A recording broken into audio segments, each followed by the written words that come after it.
Pep Guardiola hakufundisha tu timu za soka, alijenga nasaba. Anakumbukwa kwa kubadilisha kabisa kanuni za mpira wa soka. Kutoka tiki-taka pale Barcelona hadi treble ya kihistoria na Manchester City, Pep hakujenga tu timu bora za kushinda michuano. Barcelona hadi Bayern Munich na hatimaye Manchester City, alibadilisha kabisa mtindo wa soka ya kisasa na mtindo wake na busara yake ya kumiliki mpira. Mawazo ya kushinda katika michuano mbalimbali kama English Premier League EPL, Copa del Rey, UEFA Champions League na mengine mengi. Aliibua nyota kama Lionel Messi, Xavi, Iniesta, Luis Suarez na Neymar Jr. walioitawala kandanda ya Uhispania kwa falsafa ya tiki-taka.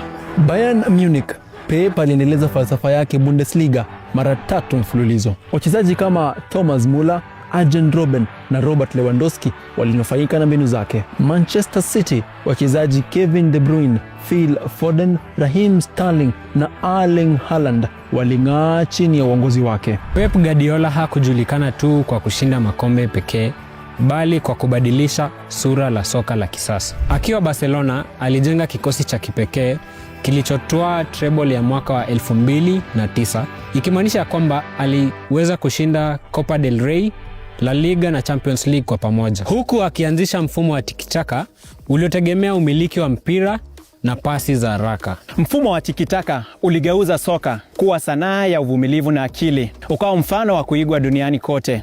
Barcelona ya Guardiola ikahesabiwa miongoni mwa timu bora zaidi katika historia ya kandanda. Alipoenda Bayern Munich, aliendeleza falsafa hiyo, akitwaa Bundesliga mara 3 mfululizo. Hatimaye Manchester City kawa uwanja wa urithi wake. Alipojiunga na Manchester City kama kocha mkuu, alishinda makombe 6 ya EPL na kutoa ushindi wa treble ya pili, akishinda Premier League, FA Cup na Champions League mwaka 2023.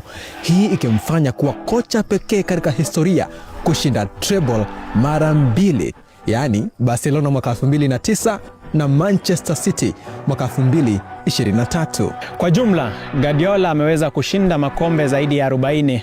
Haya yakihusisha makombe 14 katika timu ya Barcelona, 7 katika timu ya Bayern Munich na 20 katika timu ya Man City, hili likimpa urithi wa kipekee kama kocha.